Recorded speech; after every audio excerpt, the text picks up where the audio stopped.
Good night again, everyone. Welcome to another episode of the Trifactor podcast, where this podcast is about highlighting Trinidad and Tobago past, present, and future footballers. But tonight we're talking about the Euros. You want to shout out all the followers, all the supporters, the 60 of all on YouTube, Yeah. the guys on Twitter, Facebook, Instagram. Mark on all three. Nah, you're not on Twitter. You're not Twitter, man. You don't, bad man don't tweet. Me not that tweet thing. Right. You're missing out the real violence, yes? That's why man is. Nah, we don't want to. We don't want to. It's buck wild over there, though. Nah. Don't that kind of violence. If he go on Twitter, He'll be worse than Nigerian man, oh. pause. He'll be worse than Nigerian man, oh. Pause. The Nigerian man talking. grab Nigerian man talking about cheeks and all kind of thing all day, you know. It's Yaya 3 or 4. Anyway. Yeah. Night again. Mark, thanks for coming on, bro.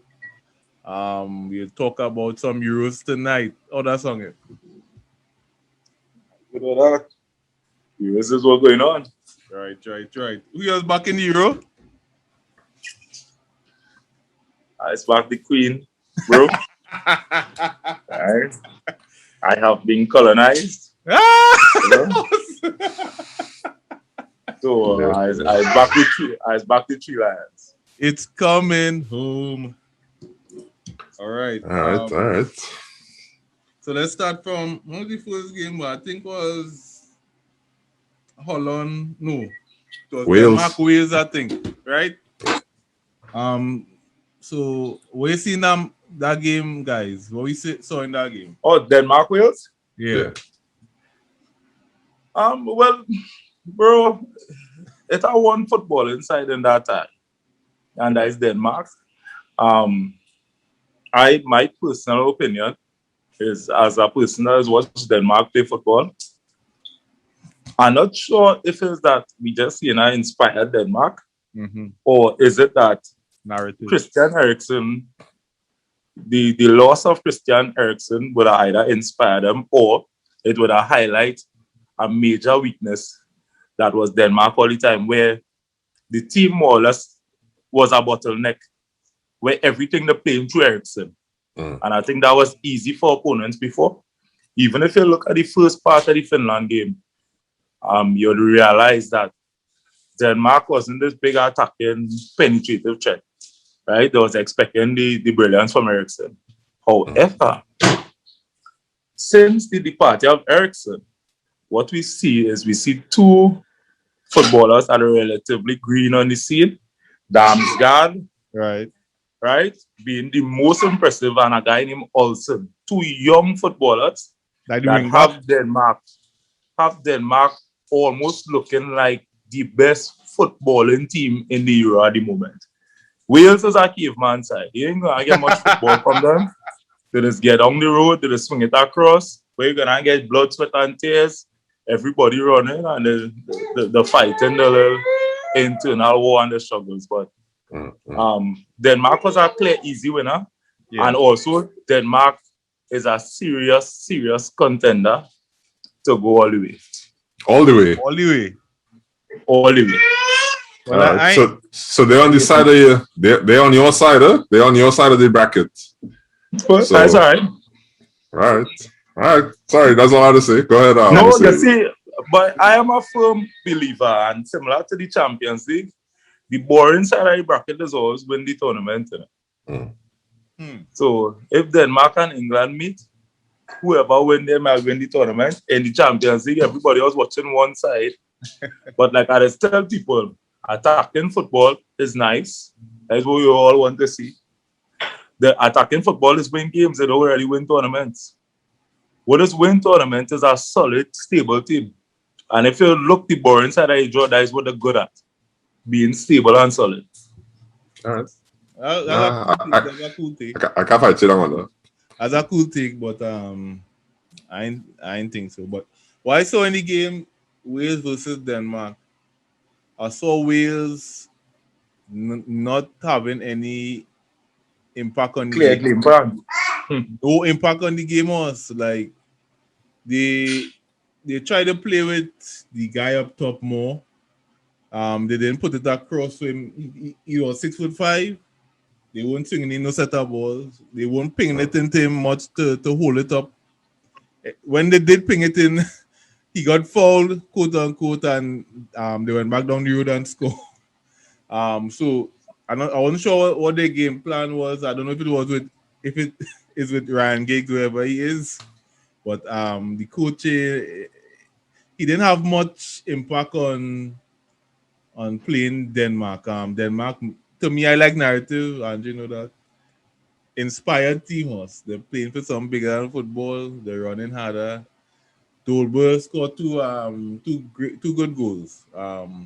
Mark was saying he didn't like the man, thing, and the man put two on him. You understand? You don't like I still Dolberg? don't like man. You don't like Dolberg? Well, he didn't. I just called him back and he say he like to stop the play and hold out the ball too much. And then my law, whatever his name, score the goal, chopping away a boy and finishing.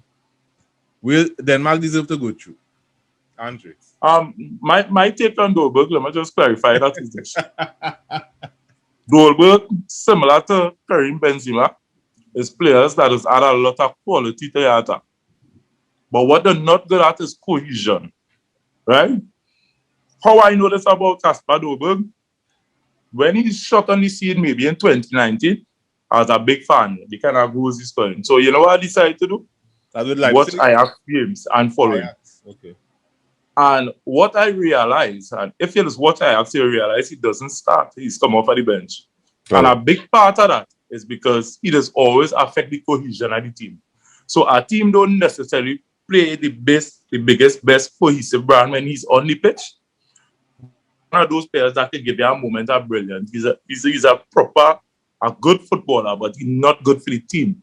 So you realize you have players like Yusuf Poulsen starting him in front of him consistently, who we sure is of a lower quality than him. So I am not a fan of Kasper Dolberg starting for Denmark. I'm a fan of Kasper Dolberg, probably the player.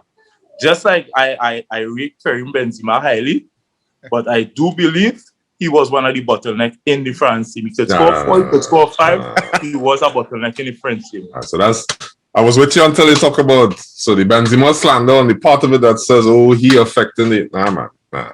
But I hear you. I hear your point. I'm not going to hold it. Anything on this game, Andre? It's good to see Dolberg on the score sheet and thing again, because I remember when he was the Haaland back in 2018 and thing, or 2019 or That's why he never got on my radar, boy. Nah, he was the next thing. He was the big deal. And everybody was talking about him. He's the next Zlatan and all kind of thing. He had the same frame and all this thing, but he have that kind of finishing. But I think he playing in Lille now. So like he make a move. Yes. And I don't think it blow up. It didn't take off the way he expected and things. So it's good to see him. League winner. Yeah, because he's not good for cohesiveness. He's quality. He's just one of those players that don't necessarily play good in that team. Okay. Right. Next tie. Italy. All right. Italy, Austria. Great game. Again. I like the contrast. Austria sat deeper. This Italy side is not playing like a historical Italian team, though. Higher press. They are very Mancini. What do you mean by that? It's nothing very spectacular, but at the same time, when you think about it, they're solid in defense. Yeah. They're doing some things that are what I would say is, so there's always something that is in fashion at the time. So right now it's high pressing and things like that. And then really and truly, it probably relies a lot more on individual moments, even though it doesn't really have like standout superstar thing happening at the same time. I see you're talking about like the fellas to take individual like a moment to shine, like how Chiesa beat the man. Right. Something like that. But the team, we had a lot of banter in our group. it's me. Well, Karen say Jorginho is a general boy, and I say general war, and we went down a rabbit hole. But with how the team is set up, he covers a part of the midfield that cover a lot for Spiazzola, however you pronounce his name. So the team is very balanced to me. Attacking wing back on one side, attacking forward on the next side. Barella attacking midfielder, and two midfielders. I prefer Locatelli started with Jorginho. Because I thought he deserved it, and but Verratti tried to impose his will on the game. Didn't do so much. Berardi, I find Berardi get locked down because of Alaba. Others may think differently, and Austria run whole game. They fight it, but individual skill. I think Alaba compensate too much of going, but the defender got back. The man get chopped. And good finish. Some would say the keeper needed to save it. I might take on it. Gotta say. If we're going to talk about Italy, Australia, I'll tell you this. Austria. Sorry. Austria. Austria wasn't necessarily impressive in the first two games. Right. You look across the squads in Europe. There's one of these squads with less talent, less natural talent, less known talent. Problem, but less talent in general, because I don't necessarily find there's so many better players. Right. But what I am impressed with Australia with is they actually had one of the better coaches in the tournament. Yeah, for sure. You see, Australia played 4 games in the tournament, and they use 3 separate formations. Yeah. All the formations they used to great effect. Yeah. So the Australian coach was on top of the game, especially with how he deploys David Alaba. For sure. Now, Italy, yes, they were one of the most solid teams in the tournament, but it is always have something I just look at, and it's how much testing that a team would have gotten during the group stage of the match. The group stages of the tournament. I believe Italy didn't get the proper baptism of fire that needed to truly, I think we prematurely assumed that Italy was the team to beat. And in my analysis to the Australian game, I was asking men, if they think Italy would have a good game against a team like Australia who is willing to crowd the midfield and play deep. You can remember that, Osi? I remember telling people that it would be a closer game than we think. Right. And I know I got a lot of static and a lot of competition. a lot of people, Madman Mark talk and all that. Triple M. But it played out exactly like I thought. Right? Yeah. And the reason being is that the Australian coach, he put a defensive line in front of the last 4. Yeah. And on top of that, one of the midfielders was dropping straight out to clog the channels for the wing backs. Right? So Italy almost have standard systems at play, and it involves your wing backs getting straight down the pitch and cutting back the ball to the edge of the box. My thing is, who is Italy's next opponent?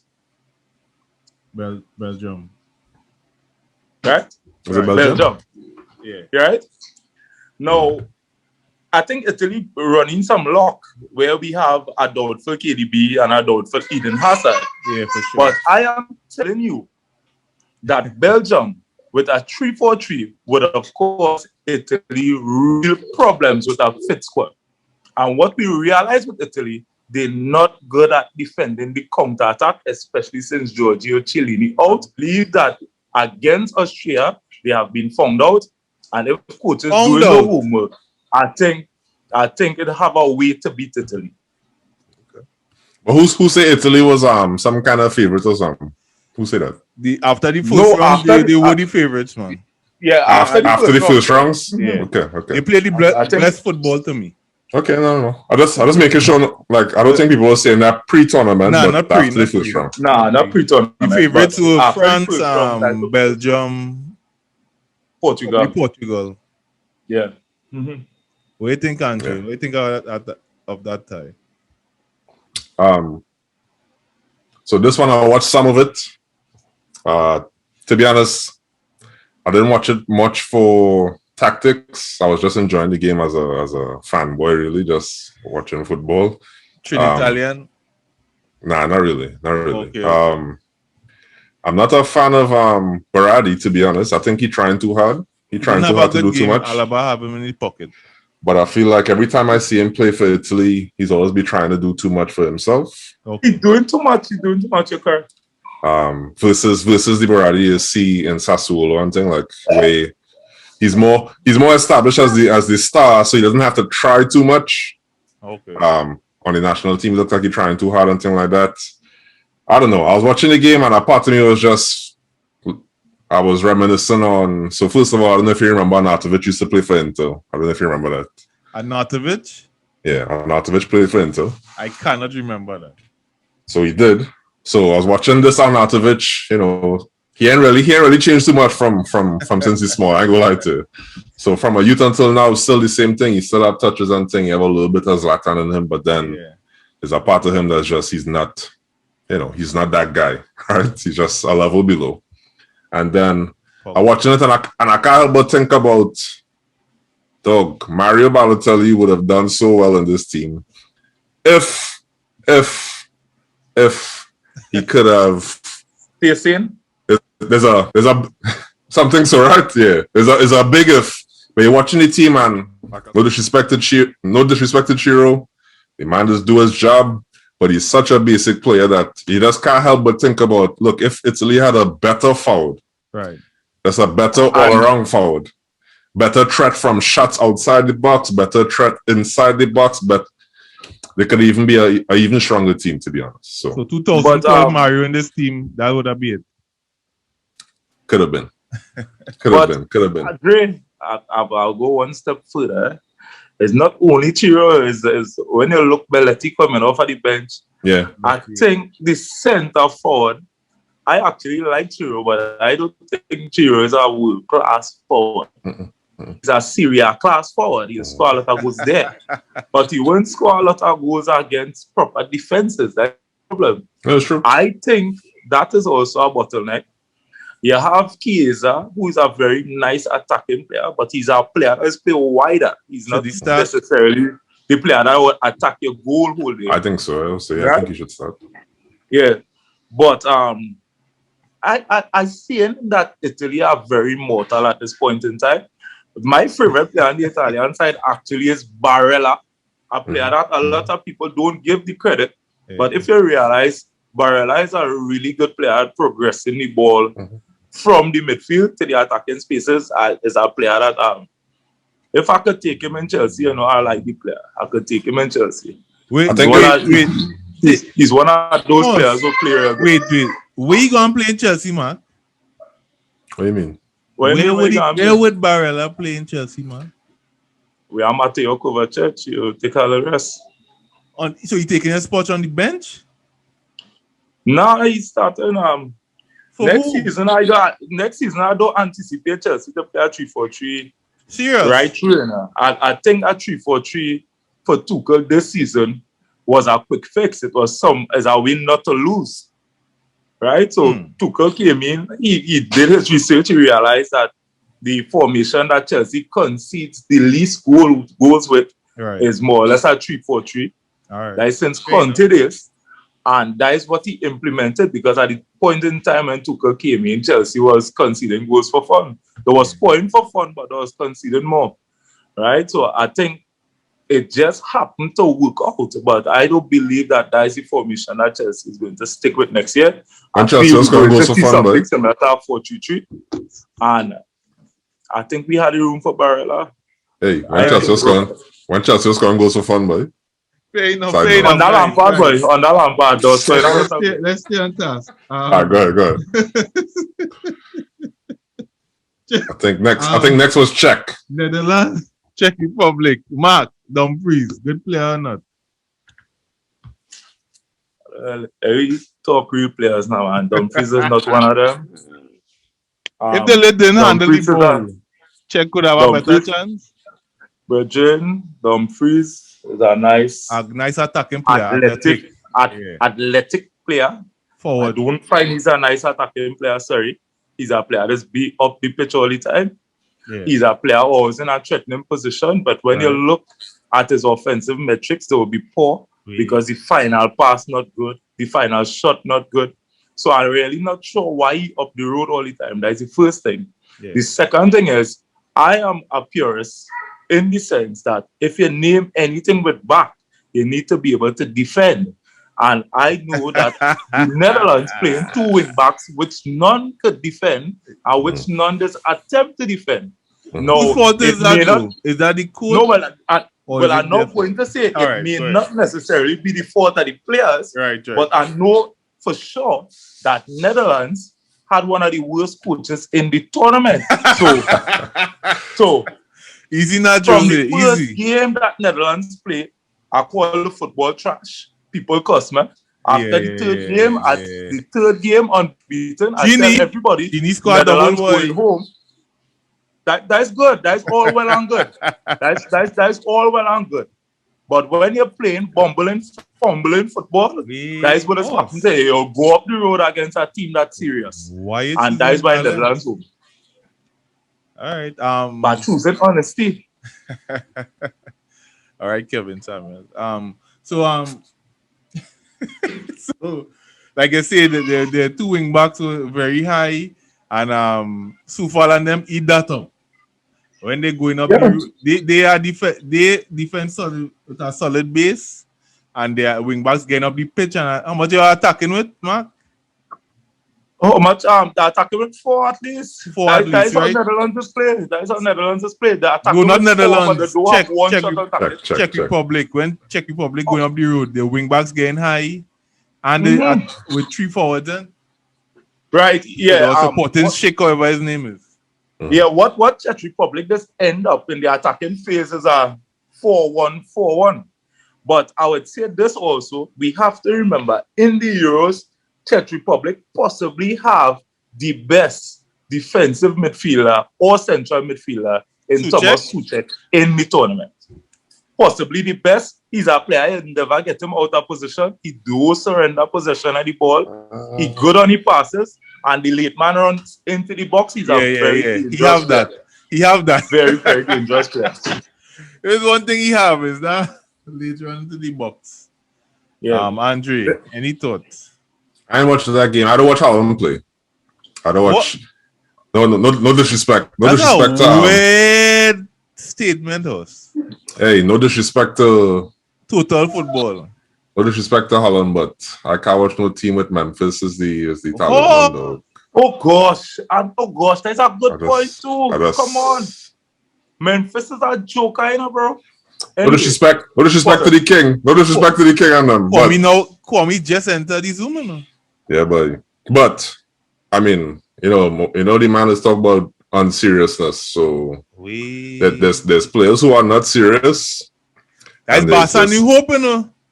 There's players who are not serious, and if you building your team around an unserious player, I ain't wasting my time though. That's 2 hours, you know. A game is 2 hours. I'm watching 2 hours of garbage. Though, so. I thought Mark choose violence tonight. So like Mark does say, Czech Republic send them up the road. Up the road. Up the road. Serious thing. By the way, OC, I don't know if you want to tell Dre one time. Dre for the knockout stages. Right? For the knockout stages, we would have 8 games, right? 6 of which I chose to participate in predicted. And 6 of which I got correct. Insert Ali Moreno here. 100%. Yeah, 100%. 100%. Hey, don't study them, Mark, but profit never on any own land. But anyway, we'll move on. Belgium, Portugal, dog. You were saying from the beginning of that game. What were you saying that game? Remind me, Mark. You're saying something. Beginning of that game, you're saying with regards to Belgium, Portugal. Belgium playing good football. Well, hear what? What I actually said in that game is this. I was shocked that Portugal didn't try to employ a different system. Such as? Like to say to match Belgium with a back three, like what we see England do today, I was shocked that they didn't do that. However, what the Portuguese coach attempted to do kind of bring a little respectability in my mind for him when he used Paulinho as an extra central midfielder and tried to control the possession against Belgium. I find that was a good tactic. It's one of the first times people see Belgium play so long without the ball. And obviously when Belgium playing so long without the ball, there would be like fish out of water. So Portugal make the game actually harder than it should have been for Belgium. So I admit that I like what I saw from the Portuguese outfit, and the coach, again, Cristiano Ronaldo, also is a bottleneck to the team. Yeah. But as much as people want to admit or not, he is. I find somehow they should have tried to use João Felix somehow though. Somehow. I hear people saying it, but I'm not sure what he's going to add to the team. That is my problem. You just say Cristiano is a bottleneck. Either Andre Silva or João Felix should have started. I believe with the way, especially in the last game, the way that Portugal set out to play, a player like Andre Silva who would attempt to get in behind the defense would have been the better choice. Okay. Again, we see our next masterclass from a coach that you don't normally find a masterclass from, which is Roberto Martinez. Get serious. Get serious, Mark. Triple M, get serious. What you do? You are accustomed seeing masterclass from Roberto Martinez? No, Roberto Martinez is incapable of a masterclass. So don't give him that. Oh, sorry. So what's his slang? Sorry. So what's his slang? I am foreign too long. So what's his slang? Roberto Martinez, nothing for him. Nothing for him. We didn't disagree, bro. All right. Just checking. I didn't know that Roberto Martinez had it. No, you didn't have. You don't have it. Portugal, you don't have it. No, a lot of people thought, I don't know what gave people the idea that Belgium is actually play a high line, because we know that the three central defenders slow, they just play really deep. But what we saw from him is he put in Toby Alderweireld in the center of the defense, right? And here what you get when you put Toby Alderweireld in the center of the defense. You get somebody that can actually match Cristiano Ronaldo in the aerial threats. And for the game, you realize that Cristiano only win 2 aerial duels, not a good header on target. I like it. I like what I see. Nah, I think you're giving them too much credit. Absolute monster. Yeah, but Marquez, and we spoke about this in length, man. Right? Mm-hmm. The times where Portugal was caught out, right, is where I believe, especially if you are correct, where he tried to play 3 central mids. Yeah. Paulinho supposed to play a tad bit deeper. Yes. Because the times where he was supposed to be sent off, because he was trying to chase Lukaku, pull his jersey, and he mashed up KDB. Supposed to be number 2. Yeah. If he was supposed to be sent off, he was supposed to be playing a tad bit deeper, because when the play breakdown, you go get the point across where you're saying it's because they lose the ball or because they ain't passing quick enough, right? But I believe he was playing too high, and anytime the play breakdown, he was dead, right? And it had no cover in front of the defense. Go ahead, man. Well, OC, it's how you just look at football. Right. No, I tell you, like, life is the greatest teacher. You know why? It so happened that Spain come and do the same thing the day after. Both you and I thought Busquets might have been a defensive liability. Where's me when they need both you and I thought so. Right? This me make a good point, Horse. The man say you have to look at the average position, dog, not on a couple of occasions. Go ahead. Yes, but hear what I'm telling you. Yeah. Yes, you have to look at the average position, but you have to look at the team's intention when they set up. Right? We found. I can't see a team pressing with Busquets. But it happened. It happened like twice. But it happened. And hear what I'm saying, bro. Hear what I'm saying? The reason why Paulinho was isolated in the center of the park had nothing to do with him. It had nothing to do with him being positionally poor either. It had to do with João Moutinho and Renato Sanchez, as good as they're playing. Yeah. When they get up the pitch, Out of they just possession. forget the defensive responsibility. And their defensive responsibility is to get tight and fall inside and compact the spaces. We spoke about this against Portugal against Germany. If you see a man not covering on the pitch, are you just gonna say, well, he should do it? Come on, man. It's pros he talking about. But you were saying, OC, if two players out of position, if two players not doing the job, you're saying that if Paulinho was a little deeper, it would have covered both of them. OC, Paulinho crying out his instruction, demand. If that's the instructions, they were real wrong. No, you see when KDB was playing, if KDB playing in that hole, you would not put a man closer to him. So you was saying, bro? Yeah. I hear you all that. But I ain't saying nothing. I just think that many Trinidadians just look at football from a basic perspective. Right. Where if you look at a midfield lineup, you see three men, we assume one is a defensive midfielder. No. Let me make my point. I think we just assume that. And here was our next assumption that we just have wrong. Yeah. That the guy in the center cannot progress at all higher than the men on the outside of him. I am saying that is a fallacy. That is not so. Not cannot. I'm talking about defensive balance. And this is why I'll get Jorginho props. I hate to say it. You would hardly see him going in front of Verratti and Barella. Why is that? No, I'll tell you why. Because in the Italian he had the midfield, Zola on the left side. No, because in the Italian midfield, Italy, you have one player in the midfield that is actually break the line, and that's Barella. Nobody else in the midfield will do that. When Verratti came off, why Jorginho end up higher? Why Jorginho end up higher? Yeah.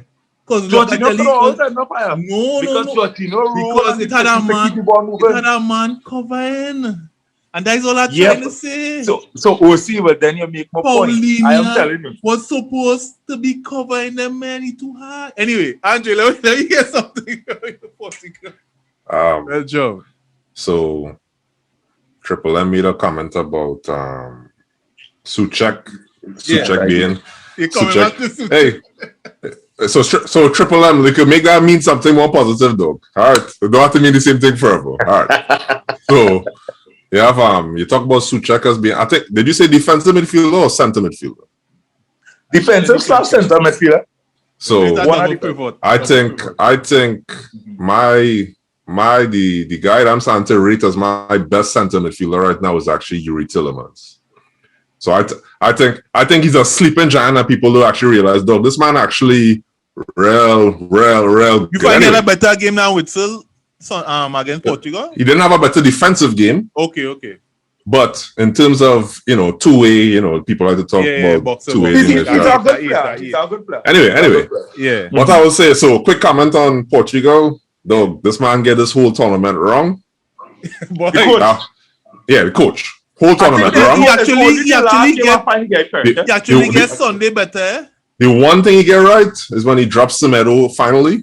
He was injured, he come off injured.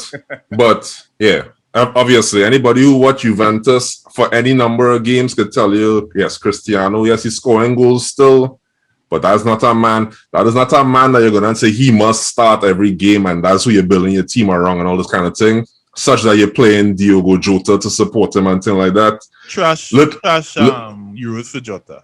Literally, for me, this Portugal team should have been trying to figure out how to revert Bernardo to a winger. Bernardo Silva. Hold on, listen to me. Yeah, go ahead. Make Bernardo a winger. Play. What's the boy you mentioned? Felix. Andre Silva. All right, cool. Play Felix and who's their next player they have? Boy, I'm trying to remember who's their next attacker. Bruno. Play Bruno. But not only that, you know what's shocking? started Ruben the Neves get Bruno, no time in the tournament. Who? Ruben Neves get no time in the tournament. I mean, so I find Ruben Ruben not playing good. I find Ruben Neves is a little rated. I don't think you lose so much having Jean Moutinho playing instead of him type of thing in a double pivot or whatever. One more thing, Andre, Bernardo Silva did play on the wing, eh? So I know. they were trying to do it. A little bit. For the last game. A little bit. No, the but first game, he was supposed to cover Semedo, eh? The whole tournament is he yes. Yeah, now you're playing nonsense again, man. But it's just their whole approach this whole tournament, first of all, starting with the two Danilo and was the next one. Just Carvalho. Just everything. Two battleship. From the first game, I was like, all right, I'm done. Them dead one time. And then on the Belgium side, all I can really say is individual brilliant. Okay. Wherever's the Spanish version of white privilege, dog. I want some of that too, because this Roberto Martinez still having this job with this group of players. Yeah, when this is the last chance. Right? If you have one of the most talented group of players in the world. They say under every team, even though that a golden generation, it have players underneath. They say Belgium have none, you know. Yeah, none after. Belgium have nobody coming up, you know. I mean, I doubt it's that bad. Where Lecoq from? He a Belgian? I don't know. Playing Anderlecht.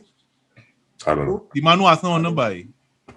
I don't know if he Belgian. I Arsenal want to buy real nobody, sir. So he probably from San Marino or something. We go out and come back in, right? But Roberto Martinez is Frank de Boer. Yeah. With way better players. Significantly better players. So choosing violence, so he getting to slide on, dog. For striking he will, so he slide in the top of his game right now. He have Kevin De Bruyne, he have Yuri and Witzel. Yeah. He have Dries Mertens on the bench. He have the Hazard brothers. He have Carrasco. Like the man has too much. The man has everything in his hands. And can you actually say that tactically they are a very good team? No, they're not. No, tactically they are not a very good team. What they skate on, yo, they're very good. Very talented players, so no doubt. Yeah, I'm not sure how we get our job, though. I'm really not sure how we get the job, eh? What tell you? What's the Spanish version of what? Same way Choupo-Moting play for PSG and Nah, don't do Choupo-Moting like that. Yeah, about Choupo. It's real simple. Choupo-Moting is similar to Olivier Giroud. Wait, listen. I'm gonna make sure I clean that up. Because I just fight for Giroud too. But not in terms of ability or talent or pedigree, but in terms of, all right, where do you find a 6-foot-something forward who is willing to be on the bench? You're gonna sign a man who say, yeah, I'm gonna be on this team and I know I'm on the bench, period, and I good. You're not gonna find that no way. Choupo-Moting is one of them players. So tactically, he works because he's a big, tall striker that could do whatever. He's dropping in the space. Okay, fine. But the man signs the contract knowing, dog, I go and play 200 minutes in this whole season for sure. Everything else is 200 too much. We're talking about Chuba too long. All right. France. No, Croatia, Spain. Totally enjoyable game. Luis Enrique went from brilliant to stupid to get away in the same game, where the pace and the tactics that they got right did everything for them, and maybe Croatia played a little too defensive at first, and then Spain make one set of changes. Started playing defensively. That affect them. And then Croatia get real space and run at them like they normally try to play and equalize it 3-3. As soon as about 5 minutes into the overtime, a brilliant cross. They was playing a left winger at left back or something, and he missed judge a ball. Morata take a brilliant touch and hit one pipe, and then it was all over from there. But a thoroughly enjoyable game. The pace of it was frenetic. I loved it. Good game. Mark, what you had to say about that? Spain, thus far, had one of the most solid tournaments. It's hard for people to recognize because it's easy to see Morata missing chances for fun and get upset. Yeah. And somehow people try to attribute that to the entire Spanish team's performance. But in my assessment again, Spain, sometimes it could come across as boring when they're stifling the team to death with the possession. Yeah. But Spain has actually had one of the most solid tournaments. It's actually a shocker and is actually self-inflicted harm that is only because of that they end up conceding 3 against Croatia when one goal was crazy. Yeah, when he gets beyond himself and make those changes without reinforcing the midfield. Real changes, boy. It was I think just for changes' sake. Pride. And you try to stunt on a team that you should have more respect for. Yeah. Right? I'll tell you this about Spain also. A lot of people criticize Unai Simons. He's still the best Spanish goalkeeper. Bite me. If you disagree with what I say. Not criticize, right? But who are you? Right? David De Gea get that real disrespectful. I'm not saying no disrespect to Simon. No disrespect to Simon, eh? But that is a real disrespect to David De Gea. Eh? Go ahead. What is real disrespect, boy? No, this is exactly what I'm saying. If it's one position on a field that a man can't hide and you have to play for your pick, it should be a goalkeeper. I am not sure why David De Gea constantly is allowed to make mistake after mistake after mistake and start for both club and country, because you're going to have one game when you fly about the place and block 6 shots. I am saying, if you feel Unai Simons is a liability, the man squad is liability times 2. Right? Other than him dropping asleep, he's not a player that accustomed playing at this high level. Other than that one moment of indiscretion. What are you really saying, boy? Yeah, he's played for Atletico Bilbao, right? Yeah, but then play the here? No, but here I was saying, brother. No, he is the better goalkeeper. I don't know him, so I don't know. They get dropped for Man United too. Just remember that too. No, but he ain't get dropped all the games. No, man. Remember, they're still rotating. At the end of the season, he got dropped. He lost his spot. I'm telling you, he lost his spot. Nah, that was rotating, bro. That was rotating. All right. I went down the FPL guy. So Dre, at the end of the day, bro, it just added to my narrative. That's the point, yeah.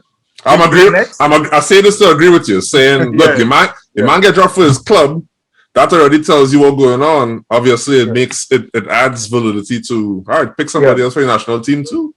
That's right. And I am saying also, one of the things that one of the brightest talents we saw for the Euros thus far, Pedri, absolute baller. Good game. Xavi. I am not a fan of Barcelona. I'm not a fan of much of the players. But I am saying that little fella, Pedri, has a football IQ, 10 out of 10. He have a football skill level, 10 out of 10. He frame and the physique he need to work on. He's going to be one of the best players in the world. I never a day back Barcelona. So I just look at people and I just read them accordingly. If you realize the same things that Sanchez and Moutinho had an issue to do, you realize that you had Koke, who is also a brilliant footballer, and Pedri having no issue. So every time the Spanish team is defending, they're dropping straight back over the defense. They're covering Busquets, who is almost immobile at this point in time, and making Busquets look like some sort of a player. To that point, Mark, I was saying that dropping Rodri might be a mistake, but Busquets was well covered by Koke and Pedri. Perfectly covered. I think all I will say is I ain't watch enough Pedri because I don't really watch Barca. He had a great game. I don't really watch enough Pedri, but I'll see. I'll check him out this season coming. But a lot of Spanish players, boy, they show a lot of promise, even they're young. And then for some reason, and this is like, I ain't had data to back them up. So anecdotally, I remembering a lot of Spanish players never progress to end up being what we think they will be. And that's correct. And you think about Isco, you think. Okay. Let's start thinking about some Spanish players and you're now. What happened to that man? The players I thinking about is like the 2008 crop dogs. So I can't like the crop I thinking about. No, the guy correct. You have Gerard Delafeu. You have Christian. It's a lot. You're correct. You have so wait and see. It have the guys that did. Like who? Like the crop. Like who, boy? So Delafeu and them is who? After Iniesta and them? Like yes. Or because or Delafeu and them couldn't make it because it just was stacked up. No, but it's like, I guess I'll say this. All right, so I guess what I'm trying to say is, so with the Iniestas and them like that, right? So Iniesta, when he was young, he did start breaking into the team and stuff like that. But it didn't have like a hype around this Iniesta is the next thing or whatever. Yeah, because it had serious men in the midfield. Exactly. Time, But I've found, and I mean, like I said, I don't have data, so I don't know when it starts. But I've found basically all of the Spanish players that get hype from a young age, they didn't become what we thought. They just didn't. Anyway. And you realize players like Asensio and them headed on that same road. Same thing, exactly. You're correct. Same thing. You're correct. But I guess my only thing I will say on this one here, Mark, is you say Italy didn't really get tested in their group. Did Spain get tested in their group? Yeah. Spain so? Against Sweden, it was 0-0. Spain qualified in the last match. And who they play second in that second match, boy? So I guess so you saying test based on how the results went, not based on the caliber of the performance of the teams? Not based on how the results went. I think what does have to happen in order for you to know the reserve of a team in a tournament setting is I think people just had to try to exploit the weaknesses. And to me, plenty of the weaknesses were properly exploited in Spain before they played the last match in the group. Okay. With the first two games at the group stage. And here it is. I like Thiago, but this midfield was probably their best midfield, even though I believe Rodri, against a better team, you would need Rodri Busquets, but the way Spain kept possession with him, I can't fault. That's right. So again, fellas, which Thiago you talking about? Idea man? Idea man. Yeah. I really like. I like Idea man. Right. I talking about Barca and Bayern Idea man. So OC, your belief that you might need Rodri again is pinned in the fact that you are Trinidadian. And somehow Trinidadians to think once you see people in our midfield, you need a defensive midfielder. Not that you need a defensive, no. But hear what I say? Not that you need a defensive, no. I just thought Busquets was over the hill and trash. That's what's going on. Yes, but the thing is, bro, if you're going out there and you have enough ball players on the pitch and you're going to control possession, you play the players to suit. Nobody knows sharply for the defender. But also, Mark, and there's the point. Koke and Pedri doing the defensive work. So of course, you don't need a totally defensive guy. Correct. Let's move on. France, Switzerland. Oh boy. Up the road, France. Oh child. Here now. Dre. I was trying to explain to these men that you see the group of death after the second round in the group of death, I was sure in my mind that nobody from the group of death going any far in the tournament. I hope I can find the evidence to this now. I'll go back and look. I'll look for the evidence now, man. Your partner, Karen Smith. Yeah. I'm a dog. He had the audacity to tell me England not going nowhere because they either had to play Germany, Portugal, or France. And you know what I tell him? None of those teams at the moment are solid. I ain't sure England would have beat France. England was beating France Friday, same way. All right. These teams are not solid. All of them good on paper. They have a lot of exciting players, but they weren't solid. What you see from the English team is not good footballing, but they were solid. Even though again, I would say even though Timo Werner and Mola going straight down on the keeper with three defenders. But again, that is today. Nothing wrong if a brilliant pass breach a defense. Nothing wrong if in the case of Muller, a player lost possession and surrender possession to a one-on-one. But I am saying in this tournament, England conceded 0 goals. The amount of shots against the English keeper was also in the tournament. We can't talk about England. Sorry, like you can't talk France. All right. France and Switzerland. So I have a thesis that I used to describe France. Yeah, which is no Giroud, no France. God. And it's basically simple, and it's all right if the whole internet vex with me. But the fact is, again, you put Karim Benzema on the field, you're adding a lot of quality on the team, but you're taking away a lot of cohesion from the unit. Scored 2 goals, dog. The guy scored 4 goals. No, I talk about in the game. That's madness. That's madness. So you want to say it's okay. Finish your point. No, it's okay with whoever disagree, because I don't think I need the justification. I think France home is the justification, right? Because I am saying that Didier Deschamps build a unit to work around Oliver Giroud. You see it in the last World Cup. You see it in the friendlies before the last World Cup. You see it in the friendlies after the last World Cup. So stop. Stop. Hold on. I'll just stop right there. Who was the midfielder in the last World Cup? N'Golo Kante, Paul Pogba, and who else? The guy who went into Miami. Matuidi, right? Yeah. Okay. Yeah. Okay. The problem with, and I promise I wouldn't talk about the king, but I had to talk about it. Who's the king? All right, Pogba. So the problem with a player like Pogba is he's an enigma. He's not a 6. Sure. He's not a 8. He's not a 10. He's not a 5. He's not a. What is Pogba? What is a Pogba? Right? A talented guy. He's a man that have a pass on him. He have a shot on him, and for a tall player, he have a dribble on him. Yeah. Okay, he has those 3 in spades. Yeah.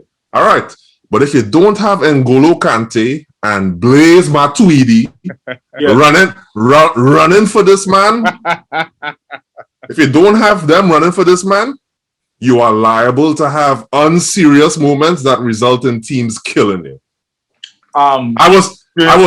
Dog, I ain't gonna lie to you. I hate to say it, but I didn't even understand how France do what they did last World Cup. Because from the moment I see Pogba on a lineup, I'm like, horse, where are the 2 sets of legs that are going to take care of this? Because if it's not there, in trouble.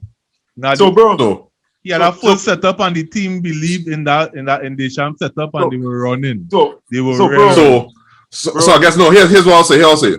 I'll just say you talk about Benzema. Okay, we have enough evidence. There's stats that you could go look at. No, France did not have a problem with chance creation. You could even go look at, as a matter of fact, you could go look at chances created between Benzema and you could go now the stats fancy now, so you can see how much chances created between Benzema and the different men, etc., etc. So, bro, France had a 3-1 lead and somehow get kicked out. Right? You know why France had a 3-1 lead and get kicked out? That's not an attacking cohesion issue. So again, Dre. I admire the exuberance. I admire energy. Right? Mama guy me though. But here what I'm telling you. When you go into a competition as the overwhelming favorites, it is for a reason. And the reason is the way they play. Right? What changed from then till now? Or because they won before? Or because they won before?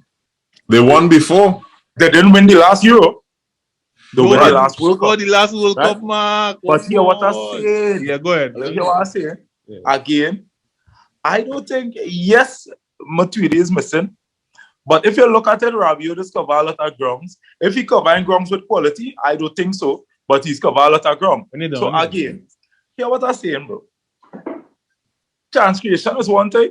They maybe create chances. I don't think they did. I don't think they out-create anybody. But what you make sure you see is that France did not have the cohesion that you're accustomed to. Because guess what? You have no big 6'5" Oliver Giroud to drop and to bounce the ball off for Mbappe to run into space. Yeah. You don't have nowhere for nobody to build it with Griezmann and for them to play the nice tiki-taka around the box. That is madness. I am saying Karim Benzema is a great footballer, but he is not good for the cohesion of the French team. So what you just described is what Benzema is the best at. Benzema is one of the best. Not for France. Benzema is for France as well. You saw it with France.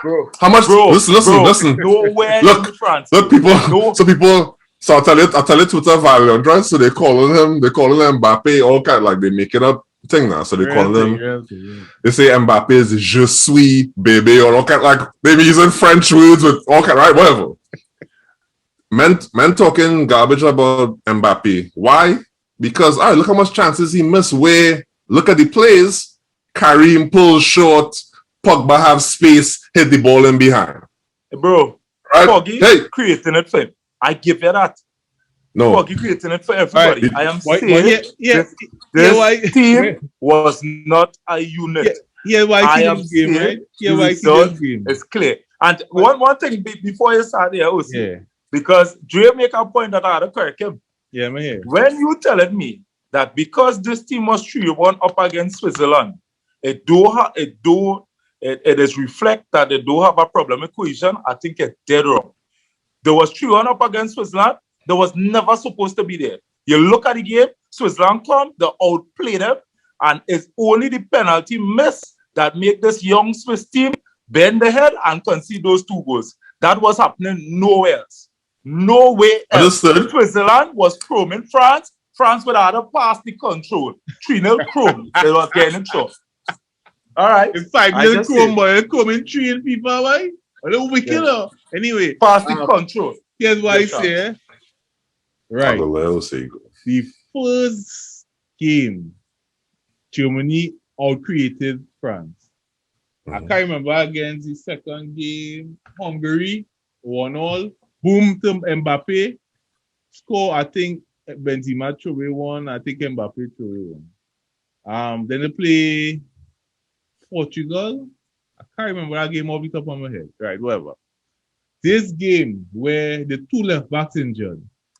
This madman Deschamps start with that back 3 consisting of Longley, who played no minutes for France. I don't know when. Right? Yep. Varane was struggling this tournament. He wasn't immaculate like he normally is. No, Varane is on a steep decline like the hair, just like you know. And Kimpembe, he alright, but he little rash when you're ready. So that back 3, I don't know where he's the film, man. Let me just put out there. I'm not sure where he's the film. Kimpembe. Well, I don't think he's a good defender with PSG. I mean, he's a young defender, that's it. He's a young defender that he just needs to be next to a more mature defender with him or whatever. Right. So, that back 3, I see, and I put it in the chat one time. So I was like, how this going to work though?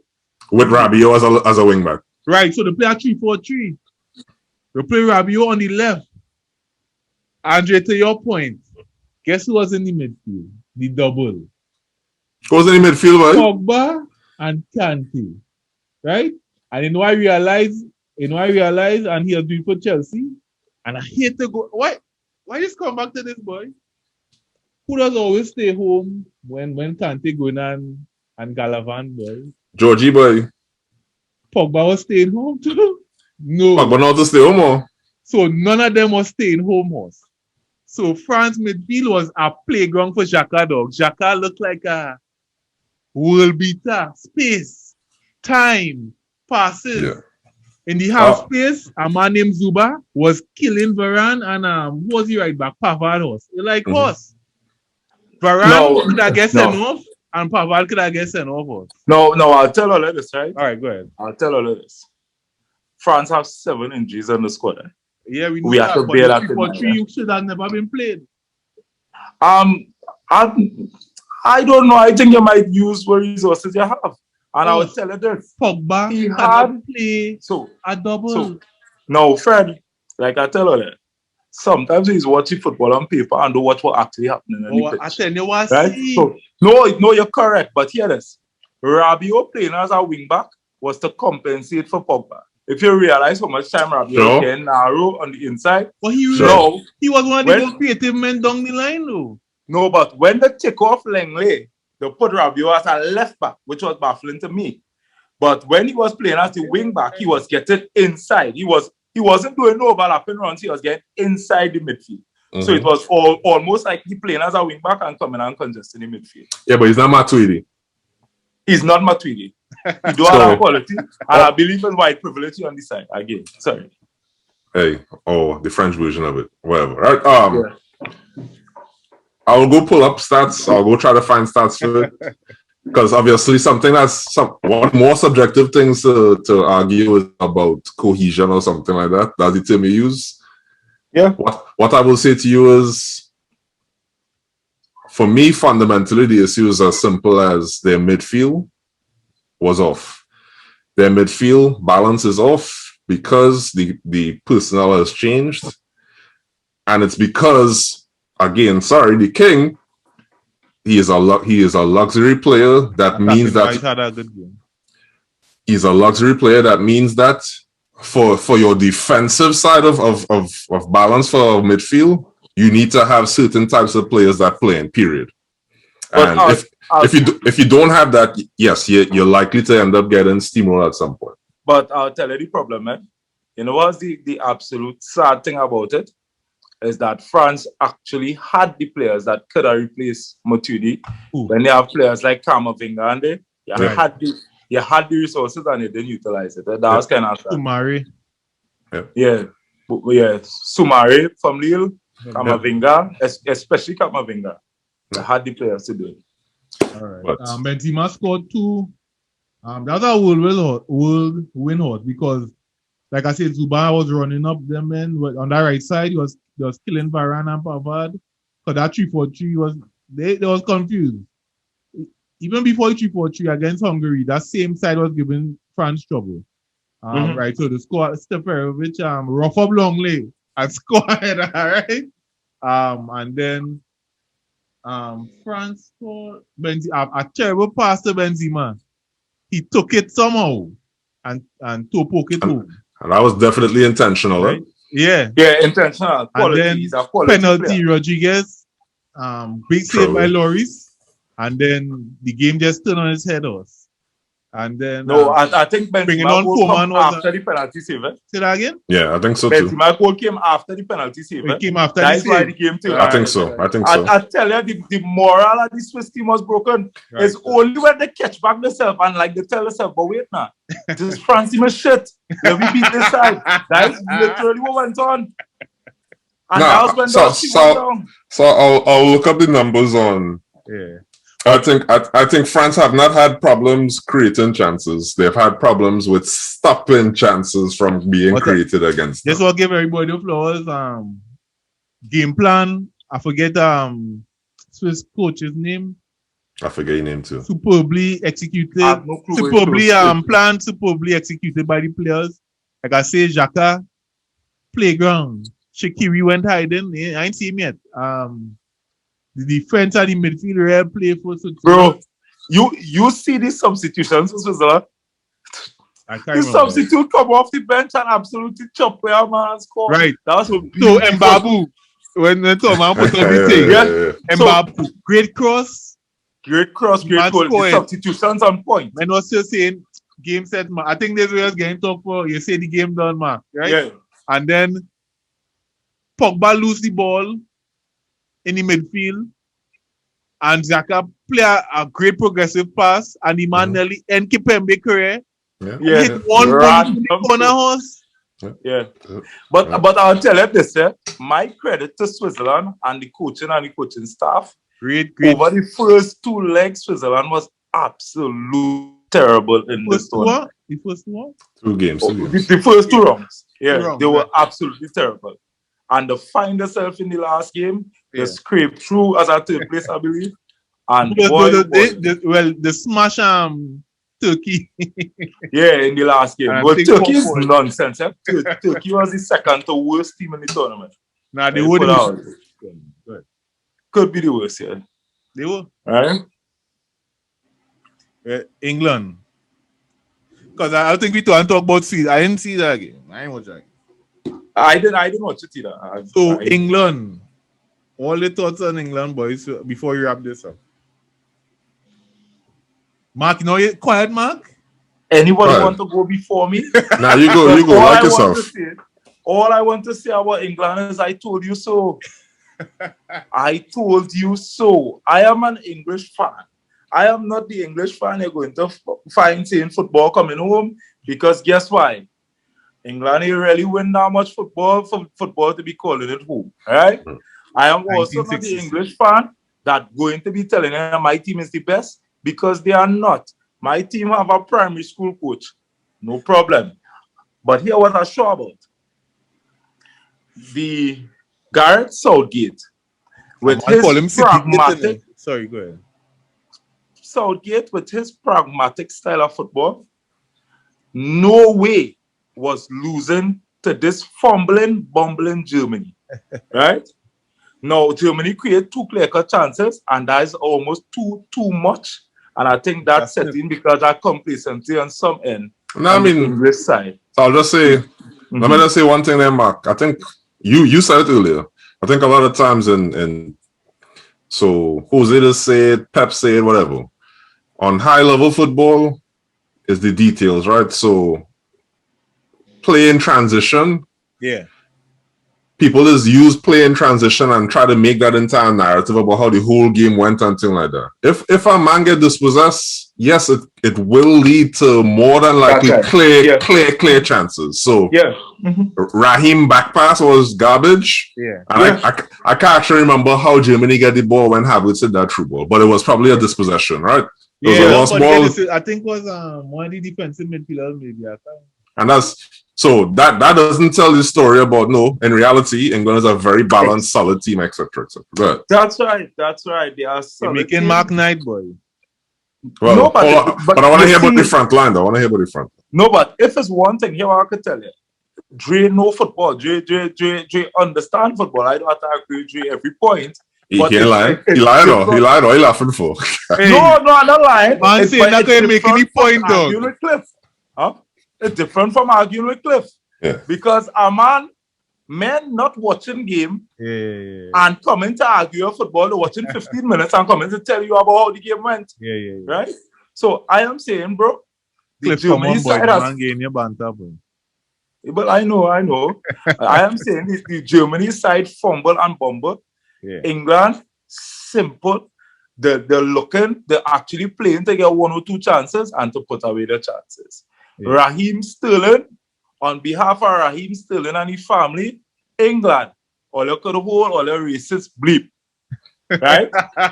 You know the win put how Sterling on the front page, he won't be on the back page either. They would put Grealish, they would put Harry Kane. Hey. But here what you see Raheem Sterling come out today to make the haters eat the words.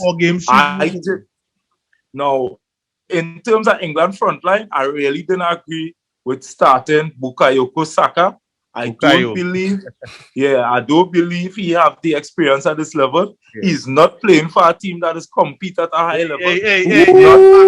He's not. Hey, relax yourself. Permission to speak freely, sir. Permission to tell you truth. Right? I am saying that we had players there. Yeah. We have the Jack Grealish on the bench. I'm starting to kind of agree with Southgate that Jack Grealish maybe this play better coming off as he bench. needs to start. But we also have Sancho need to start. We have Jadon Sancho. We have Marcus Rashford, who I might have give a touch up front today, right? We have Mason Mount who understands the system. Harry Kane is having a terrible tournament. Like he negatively affecting how the team playing us. Correct. He coming into this space where the midfielders want to come off.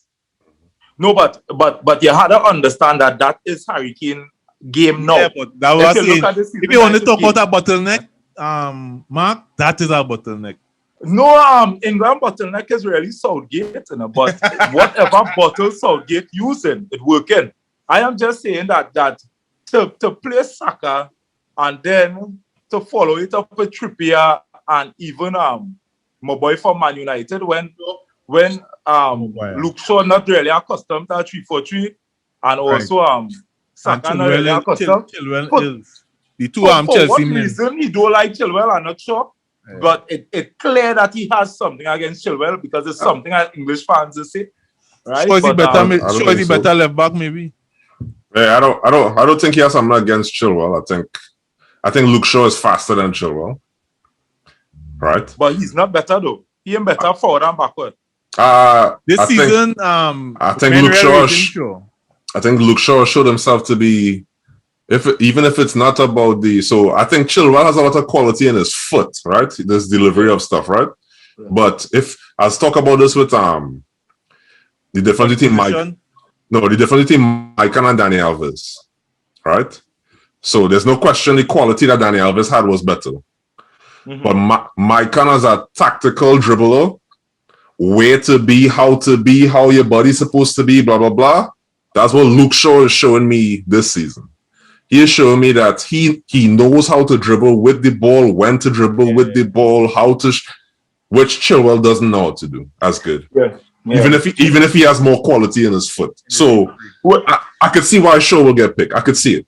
No, I would tell you. Don't understand. The only thing I don't understand is that right wing in England. That doesn't make any sense. Trippier, Saka. Yeah, the Saka and the dog. You have to play Foden. It don't make sense. Sancho boy. But that's what I'm saying. You have to play Foden or Sancho. You have to play one of them though. Like seriously. And then when Kane having his rough thing, take him up, bring on Rashford, let him play. They say about English bias, like men who not played in England. Well, Sancho is the only guy. They say like it have a bias. Why is Sancho? No, but I'll tell you this: if you follow England blogs and the thing, they just actually have a group of players that they say Southgate don't like it. He's just picked them because he has to. Guys who Chilwell and Sancho.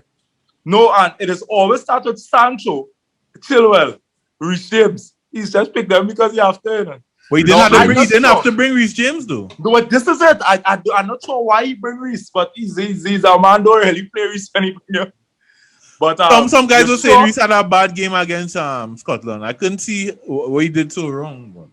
I just think Scotland picked back England. I don't think that was a Reece James fault. Right? That was going to be a wild man game anyway. Yeah, for sure. That was all about it. That's energy. That's expected energy. Yeah, they don't like each other. Yeah. But again, bro, Germany was never the team to beat England.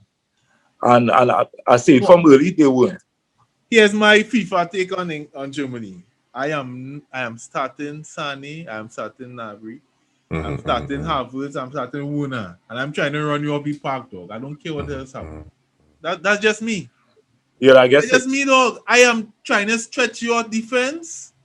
And bro, the last time to do that, they get 6. I am trying to run you off the park. The last time they do it, they get 6. I am trying to run Who's their demon? Who does Germany have that? Mark, that's what I believe in. I believe in defensive cover, right? So, if I play in these guys, I can't play Cruz and I can't play Gondo by himself. All right, so who's the two? So who's the double pivot? Today, Germany did better when they play Goretzka. And I had to play... Oh, you play Kimmich in midfield. I got to play Kimmich in midfield. That's right. That is what they're supposed to do. But Andre... All right, hold on. So last 5 minutes. Yeah. So who are you? No. Let me hear the call here now. So who winning this, Mark? Who winning, buddy? Or you don't call winners. You just talk wrong. Switzerland, Spain, Ukraine, England, Czech Republic, Denmark. So here what I just do first. Mark, you have 5 minutes. Say it quick. Yeah. Say it quick. Yeah. So Switzerland, Spain. Switzerland, Spain. Easy. Why? Spain is better team. All right, good. And Switzerland not dominating possession against Spain. Belgium, like Italy. Belgium, Italy. Boy, I don't know who's Belgium team, but I can't say. I don't know who's Belgium team. Because of the injuries? Yeah. Huh? Because of the injuries? Too much injuries, yeah. I can't tell. So Italy are giving them a leg up. I ain't giving nobody nothing up yet till I see Belgium squad. So if you had to pick, boy, Roberto Martinez ain't good enough. The player's good. But he's not good at all. So England, it's Ukraine. a tactical mismatch from jump. England, Ukraine. It's a tactical mismatch from jump. So you're giving Italy. But somehow I believe the individual talent of Italy have Lukaku, Fitton, and Mertens, and Young Hazard. But here I'm saying, they need everybody. And I am saying the individual brilliance and the attacking efficiency of Belgium, I think would beat this Italy side. But I need to see who decides this one. What's a team? All right. Ukraine, England. England by England will beat Ukraine. Sorry. I ain't feeling so easy. So I have been reading. I've been reading some men tweeting and some men that respect the football, and the man say Ukraine is way better than people think they are. Like they're a very good team. Bro, it's just that nobody watching them. Nobody. Yeah, but the way I have it is Ukraine was always good. Ukraine was always good. If traditionally Ukraine is always an attacking team, right? I know. But is the attacking Ukraine good enough to break down a pragmatic England and stop them from scoring? I don't think so. All right. Yeah, so that's my angle. Final one. Czech Republic, Denmark. Bro, there's a tough game. There's a tough game, but I'll tell you what. As far as Denmark could reach, I here for it. Yeah, for sure. I think the whole world was. So you don't like narratives, but I did for that narrative. So what's the game to watch? What's the one you must watch? Belgium, Italy. Belgium, Italy, you must watch. No, I will tell you something. I will tell you. You see how this Euros going? You have to watch all Belgium.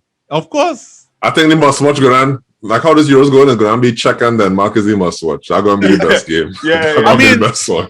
Denmark solid and the wing backs just get high and Schick scoring. Yeah. Denmark. Boy. Denmark is a real damn impressive team. Sorry, but damn impressive. Real impressive. Right, so guys, Mark, appreciate it, bro. Andre, as always, remember, guys, anybody watching this right now, remember to like, share, and subscribe in the link tree below. We appreciate you guys for rocking with us. Mark, good take today. I wonder if you'll get 100 out of 100 in this wrong, boy. We will see. We will see. This time it's on video too. But you choose Italy and Belgium winner. Yeah. Nah, that's it. I need to see who is Belgium team, bro. Once I have enough quality, they'll beat them. They'll beat Italy. All right, guys. Appreciate it. Mark. Yeah, man. Andre. Good night. Yeah.